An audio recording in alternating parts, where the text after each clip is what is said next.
everyone, and welcome to Season 3, Episode 48 of Pro Wrestling's Top 50.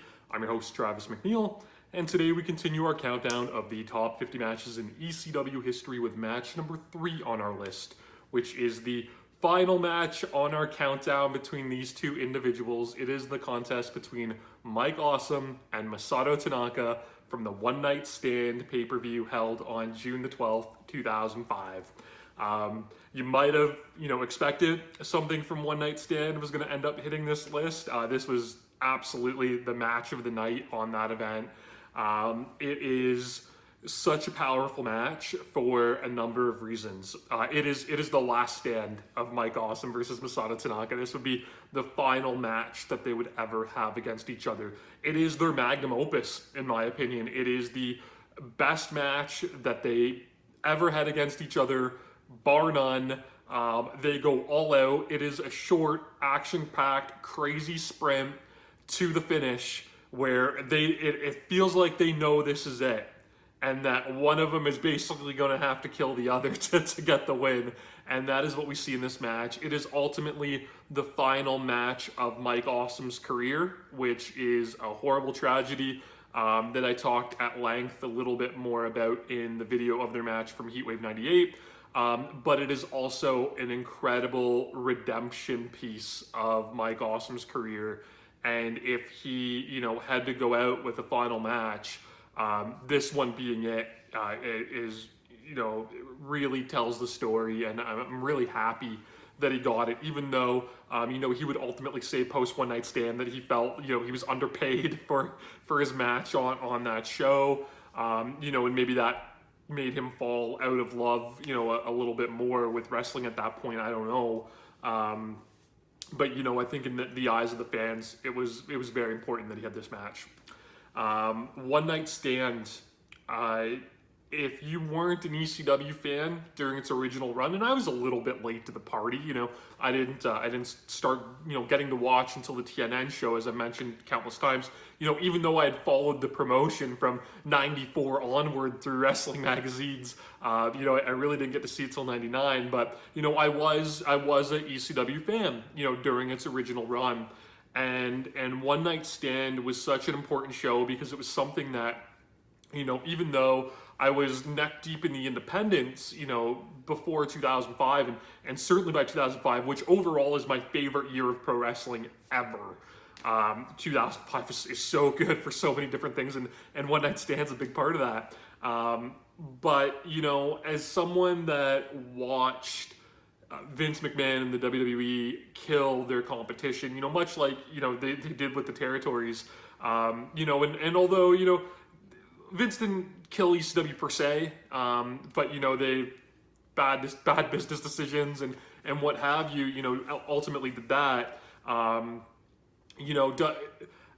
feel like they were disrespected a little bit, through the whole invasion and the alliance angle. We had that one, incredible moment on Monday Night Raw, feel this, Paul Heyman on commentary, that I remember just losing my mind for as a fan.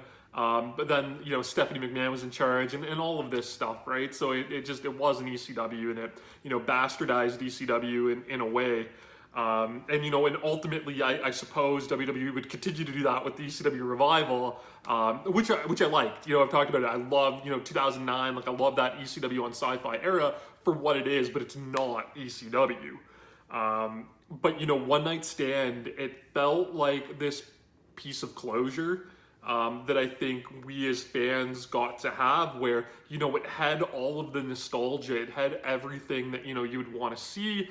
It had matches revisited, new dream matches we got to see, everybody, coming out in their old ECW, outfits and personas, and it felt true to form. It felt like ECW, and it felt like the final pay-per-view that, we never got to see because we thought Living Dangerously 2001 was going to happen in March, right? So it's, we didn't know Guilty as Charged was going to be the final pay-per-view, but with One Night Stand, we knew, just in the name alone, that this was it, right? It was that one special night, to celebrate everything that was great about ECW.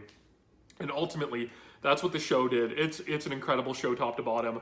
I hate the last 15 minutes of it. I hated it at the time. I don't like watching it now. I think the WWE involvement in the show was not needed. And this match, weirdly, it kind of elevates it a little bit, which we'll talk about when I eventually get to this actual match. But you know, the big angle at the end with Eric Bischoff and all of the WWE guys coming out, ultimately for Stone Cold Steve Austin to come out and, you know, hit the stunner on Eric Bischoff and drink beers with the ECW roster, it felt tacked on, it felt unnecessary, and it didn't feel like ECW because, yes, you know, Steve Austin was in ECW for that short little period in '95, you know, and that was hugely important to his career in, you know, being that bridge between WCW and WWF and showing that, you know, he could kind of have that, you know, stone cold edge to him, right? So although ECW was important to Steve, I don't feel ultimately that Steve Austin was important to ECW, and it really felt like a WWE angle being done on the ECW pay-per-view. There's also the whole thing with Bradshaw and the Blue Meanie during that brawl at the end where, you know, I hate JBL. I've liked some of his performances through the years, I'll give him that, but as a person, he's not somebody I care for. And, you know, I understand that in wrestling, you know, things are stiff and you got to be tough and whatnot, but, you know, you have this level of trust that you put in other individuals, you know, your counterparts that you're wrestling with, and that's the most important thing about wrestling is that trust that you have as a performer, that, you know, you're putting your safety and ultimately your life in somebody else's hands, and for somebody to disobey that trust like he did to the Blue Meanie, you know, piece of garbage. So, you know, that kind of sullies the whole thing a little bit for me too, and watching that aftermath. But I think if you take One Night Stand and you end it, you know, at the end of the Dudley Boys, you know, Tommy Dreamer and Sandman match, if you end it there, it's just a fantastic piece of business, that show. It's so great. But with this match though, so, you know, they announced that we were going to get Awesome and Tanaka, and I was really excited. The One Night Stand card, if you weren't a fan at that point, it only got announced like a few days before the show. Like, we really didn't know, you know, certain performers had been said that they would be on the show, but we really didn't know what the card was going to be. And then it just got released in full all of a sudden, like a couple days before the event. And when they announced Mike Awesome and Masato Tanaka, I was so excited. But also apprehensive, because although, you know, Mike Awesome had done a few stints, he did some stints on the indies in 2004 with MLW and with Jersey All Pro Wrestling. He had done some, you know, Japan appearances as well. He fought Tanaka in Japan. You know, Masato Tanaka too, who one of the best performers of all time, the fact that he competes on the high level that he still does today is absolutely miraculous. Masato Tanaka is a living legend.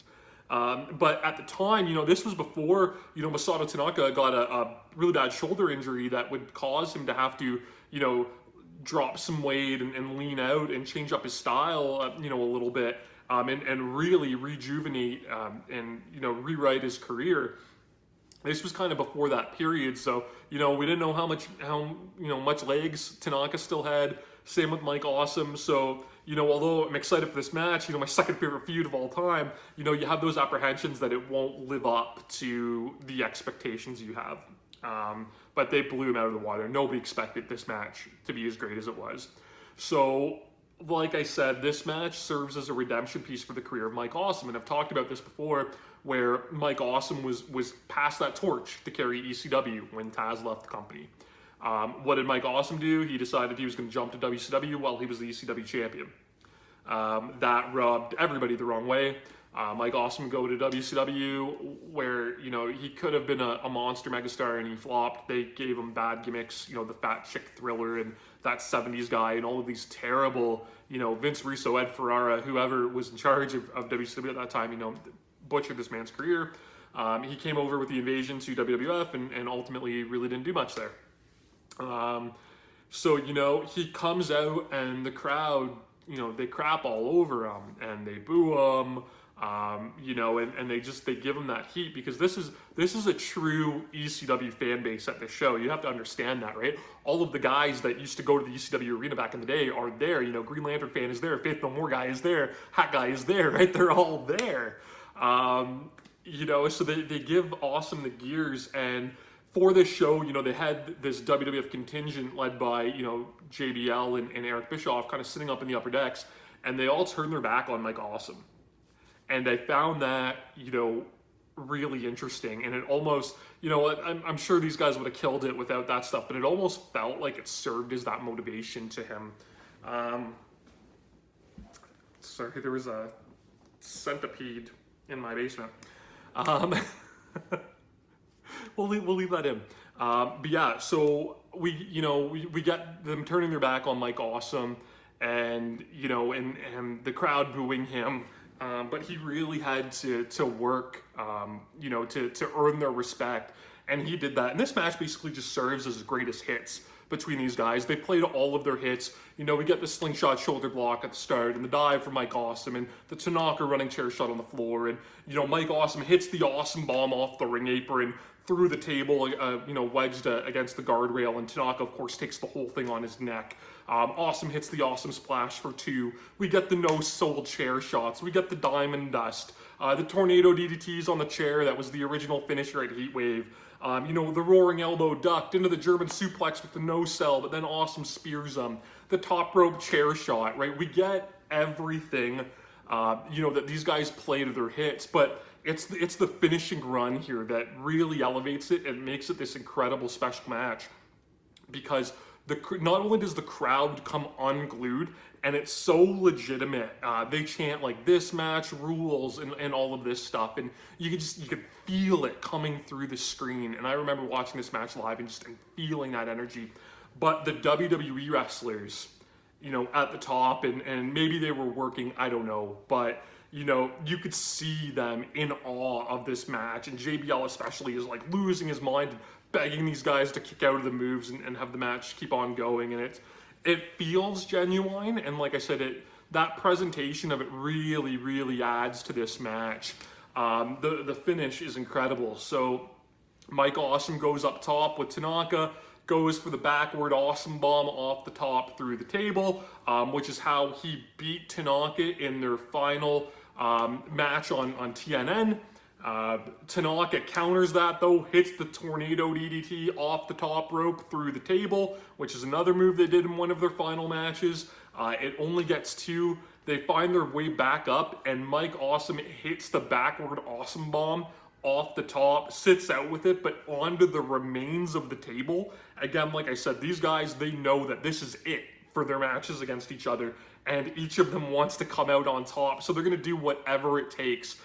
That somehow only gets 2, and in one of the greatest finishes in pro wrestling history, Mike Awesome hits the Awesome bomb over the ropes, through the table on the floor, you know, going all the way back to their initial ECW match in New York City. Here they are, finishing it out in New York City with exactly how it started with that post-match attack. Mike Awesome, though, he knows he has to do something crazy to put that nail in the coffin of Masato Tanaka. And what does he do? He slingshots himself, just like he does with the slingshot shoulder block to start the match. He does it to the floor, lands on his head, torpedoes down onto Tanaka in the rubble of the table.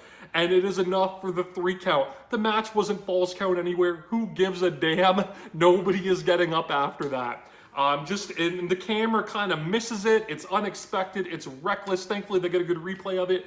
It is insane. It is the craziest finish that you will ever see. And I love it so much. And post-match, just because why not? Mike Awesome bombs the referee, who takes a gnarly bump off of it. And it's just this wonderful little bow put on this incredible package while the crowd goes ballistic.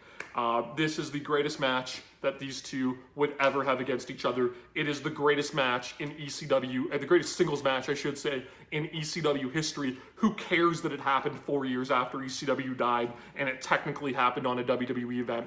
It doesn't matter. One night stand, you know, was the embodiment of ECW. The feud between these two men was the embodiment of ECW, and like I said, this was their masterpiece that they wrote at the end. And if there was a match for Mike Awesome to go out on, I'm happy it was this one.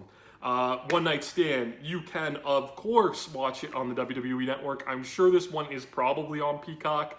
Got a DVD release because it was a WWE pay-per-view. So multiple ways you can check this one out. You can check me out by subscribing to the channel here on YouTube so that you never miss a video. You can follow me on Instagram and Twitter at Wrestling50. And please join me again tomorrow as we continue to count down Pro Wrestling's Top 50. Top 50.